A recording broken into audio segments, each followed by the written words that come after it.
क्या किशोर कुमार ने रफ़ी को पीछे छोड़ दिया था? राज कपूर की फिल्म बरसात बॉलीवुड की तारीख में संगे मील साबित हुई।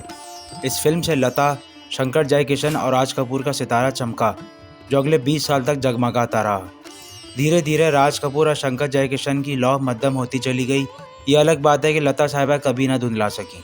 मौसीकारों में इस वक्त अनिल बिस्वास, नौशाद और सी रामचंद्र का तूती बोल रही थी। नौशाद की फिल्म बैजी बावरा से मोहम्मद रफ़ी ने लता के साथ पहली पोजीशन संभाल ली। धीमे सुरों में एस.डी. बर्मन की आमद के साथ देव आनंद का चेहरा भी नुमायां होने लगा। दिलीप कुमार पहले ही फिल्म क्रिटिक्स के दिलों में समा चुके थे। ओ.पी. नैयर भी इस दौरान लाहौर से पंजाबी रिदम समेत मुंबई आ पहुंचे थे। 50 की दिहाई में बॉलीवुड फिल्म इंडस्ट्री ने इन तमाम लोगों का उरूज देखा। 60 की दिहाई की शुरुआत भी इन लोगों की गूंज बाकी रही। लेकिन कब तक? अब वक्त हुआ चाहता था कि बिसात पर नए चेहरे अपनी जलवागिरी दिखाएं। महबूब खान और बिमल राय जैसे फिल्मसाज गुजर गए। A.R. कारदार भी अपना अच्छा वक्त गुजार चुके थे। दिलीप कुमार और नौशाद के साथ शंकर जयकिशन और राज कपूर का जादू भी मान पड़ गया था। अनिल बिस्वास और सी रामचंद्र अब खेल का हिस्सा न थे, महज तमाशाई थे। हम कुछ मालूमाती वीडियोस बनाते हैं जो आपके लिए तफरीह और मालूमात का सबब बनती है। अगर आपको हमारी वीडियो पसंद आए तो प्लीज़ चैनल को सब्सक्राइब ज़रूर करें। यह आपके लिए तो फ्री है, लेकिन इससे हमारी बहुत हेल्प होती है। O.P. नैयर की जिद ने इन्हें भी किनारे लगा दिया था। शंकर जयकिशन की कॉपी लक्ष्मीकांत प्यारेलाल की सूरत में अपने कदम मजबूत करने लगी। एस.डी. बर्मन के साय में इनका बेटा R.D. बर्मन पंचम दा तैयारी के साथ मैदान में कदम रख चुके थे। हिदायतकार, मौसीकार, शायर और लिखारी फिल्म की रूह होते हैं, लेकिन आवाम तक इनकी रसाई अदाकारों के वसीले से होती है। नए लोग इजहार भी नया चाहते थे। इन सब की मुश्किल इस वक्त आसान हुई जब राजेश खन्ना साहब का सूरज तुलू हुआ। पुराने सितारे पहले ही मद्दम हो चुके थे। जैसे ही राजेश खन्ना साहब की आराधना ज़माने के सामने आई, इन लोगों का चिराग गुल हो गया। नई लहर में अगर कोई डट कर खड़ा रहा तो वो थी लता की आवाज़ और एस.डी. बर्मन का संगीत और देव आनंद का चेहरा। जब आराधना के साथ किशोर रातों रात शोहरत की बुलंदी पर पहुंचे तो बॉलीवुड की चूलें हिल गईं। मोहम्मद रफ़ी साहब और किशोर कुमार साहब के दरमियान तब से आज तक कंपैरिजन होता है, लेकिन हम कौन होते हैं जो बता सकेंगे बेहतर गुलकार कौन था। हम इस बात की खोज लगाते हैं कि वो कौन से रीज़न्स थे जिनकी वजह से रफ़ी साहब की जगह किशोर कुमार साहब ने संभाल ली थी। रफ़ी साहब की आवाज़ में सबसे बड़ी खूबी इनकी कोमलता और नज़ाकत थी। एस.डी. बर्मन और देव आनंद की फिल्म गाइड का कोई भी गीत उठाकर देख लीजिए, ये खासियत पूरी तरह मौजूद है।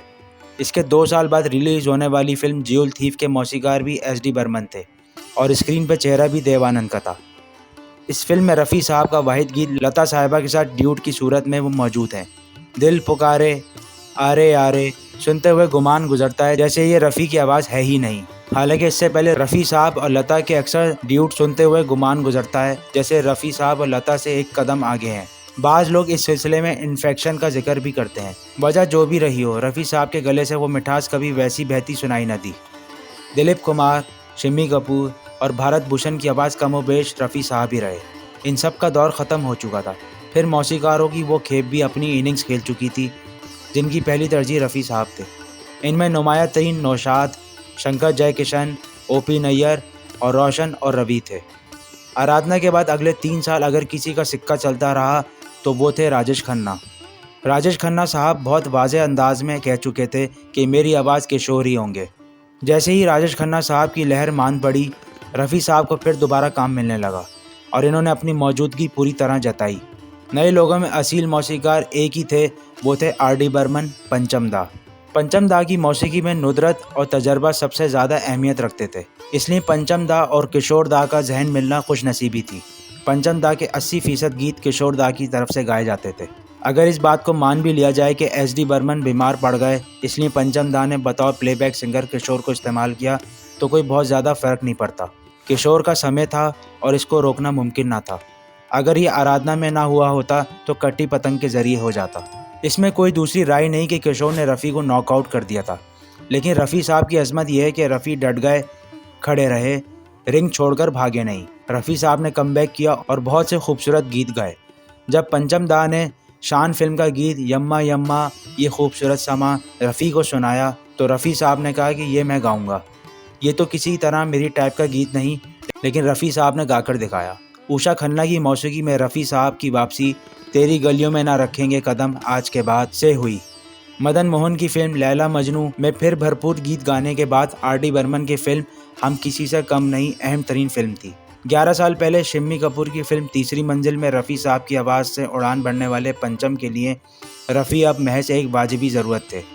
किशोर और पंचम दा के दरमियान हम किसी से कम नहीं के गीत क्या हुआ तेरा वादा पर रफ़ी को जब 9 साल बाद बेहतरीन गुलकार का फिल्म फेयर अवार्ड मिला तो रफ़ी साहब का एतमाद बुलंदी को छू रहा था। इस गीत से रफ़ी साहब पहली बार नेशनल फिल्म फेयर अवार्ड भी जीतने में भी कामयाब हुए।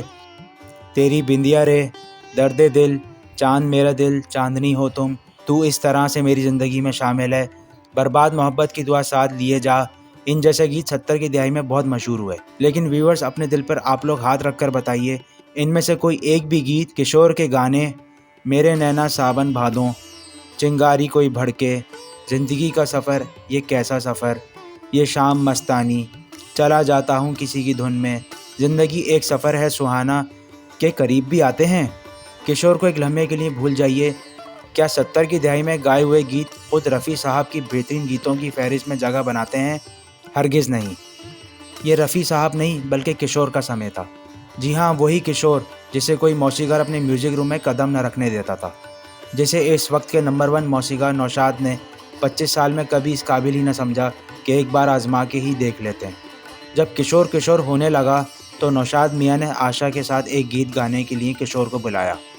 1974 में जब सुनहरा संसार नामी ये फिल्म रिलीज़ हुई तो उसमें ये ड्यूट शामिल ही न था। लेकिन अब क्या फ़र्क पड़ना था, ये नौशाद और रफ़ी का नहीं बल्कि पंचम और किशोर दा का ज़माना था।